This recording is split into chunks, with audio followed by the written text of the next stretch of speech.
Vamos falar sobre um assunto hoje que acaba pegando todo mundo de surpresa, mas não é uma surpresa boa. Sempre, todo ano, campanhas de combate ao suicídio, de prevenção, para que isso não venha acontecer. É um assunto que deixa muita gente triste e preocupado. O suicídio, infelizmente, é uma doença que já se pode considerar uma epidemia. É uma das doenças que mais matam no mundo. E as estimativas futuras não são positivas, né? Ainda nós teremos muito casos pela frente, justamente por causa da qualidade de vida que nós vivemos hoje, né? Hoje o ser humano está exposto muito a críticas. Hoje as pessoas julgam demais e essa repercussão hoje, devido às mídias, toma uma proporção assim que não se dá para controlar. Então, o preconceito ainda existe quanto à saúde mental. Nós tivemos o Janeiro Branco, que justamente chamou a atenção para as doenças mentais, e as pessoas qualificam as doenças mentais apenas aquelas que têm uma consequência que eu posso haver, né? A loucura, a paralisia, e não é isso, né? As doenças mentais incluem todo tipo de transtorno, e os emocionais que levam ao suicídio, como a depressão, uma distimia, estão incluídos nisso. É uma fala, é um comportamento, é uma frase. Ainda as pessoas acham que se fala, não se comete suicídio. E comete. E outras falas que ainda tem, precisa ir na igreja. Eu, sinceramente, me incomoda muito isso, né? O suicídio é uma doença. Lógico que a religiosidade, a espiritualidade é muito importante, né? Mas ela tem que ser tratada como um caso de saúde pública, né? Então, quando você observa que há uma pessoa na sua casa, e isso não está só ligado a quem é triste, não. Nós temos muitos suicidas que são alegres, postam coisas positivas, mas por trás daquele sorriso e daquela alegria, tem justamente um lado melancólico escondido, porque tem vergonha de falar, né? Então, nós temos que começar a observar, né, as pessoas que estão do nosso lado, os nossos amigos, os nossos familiares, os nossos esposos e esposas, filhos, né? Para que a gente possa ver algum indício, porque sempre há alguma coisa que está incomodando. A família, com um olhar crítico, ela pode sim perceber alguma coisa, né? Mas para isso eu tenho que estar com a atenção voltada para o ser humano. Hoje, o que a gente verifica nos casos que eu recebo aqui na clínica de automutilação e também de tentativas de suicídio, que graças a Deus não foram bem-sucedidas, a pessoa sobreviveu, há uma carência emocional profunda, uma carência afetiva profunda. Muitas vezes tem de tudo, né? Mas o lado emocional fica para segundo plano. Por excesso de trabalho da família ou da própria pessoa, por ser extremamente controladora, N casos a gente encontra aqui.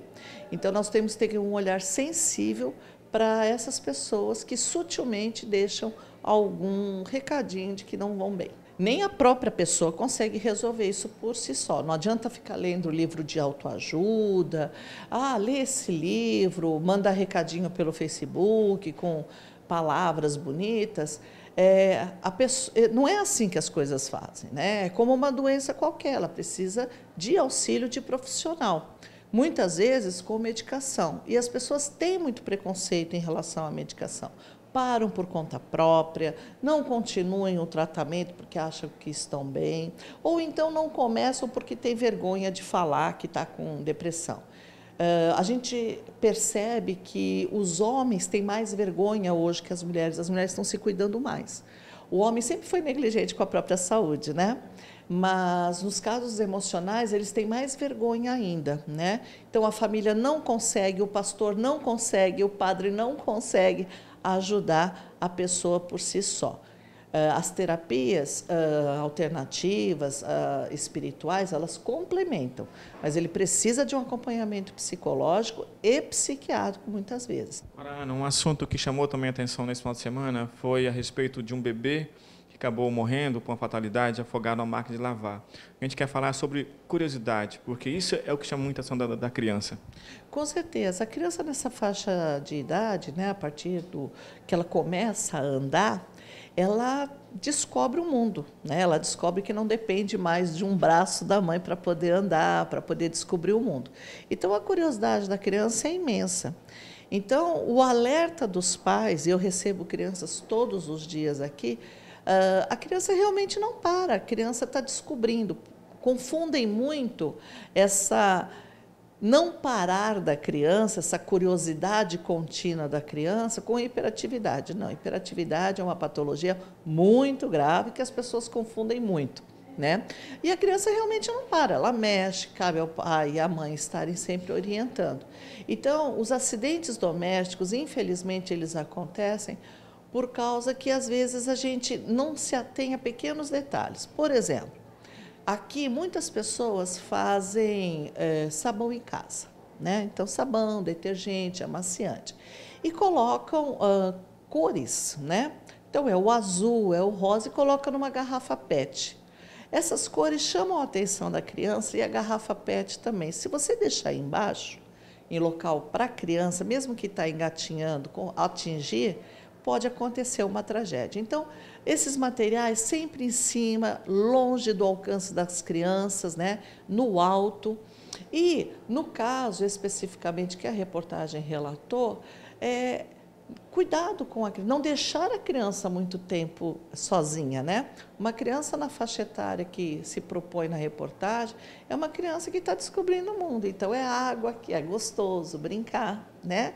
Então, assim, sempre estar atento, porque às vezes um segundo que você fica no celular, e esse ano, especificamente, na virada do ano, né, do 2018 para o 2019, nós detectamos um número muito grande de crianças que se afogaram, crianças que se perderam dos pais por causa da negligência do celular. Não estou falando que é esse o caso, mas dentre muitos é isso. Agora, realmente, a criança nessa faixa etária, ela é muito curiosa. É a atenção que tem que estar redobrada. Cai do bercinho, sobe nas coisas, nos móveis, se pendura nas coisas, por exemplo, nos tanques, né? Às vezes os tanques não estão bem chumbados com cimento, a criancinha se pendura, o tanque cai por cima dela, que nós já tivemos casos. Outros casos, as fossas, né?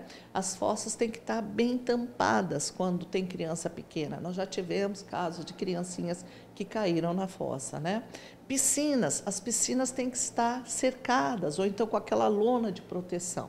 Então, quer dizer, a criança nessa faixa etária, Vygotsky já fala, ela está descobrindo o social, ela está descobrindo o mundo. Piaget também fala, é no concreto.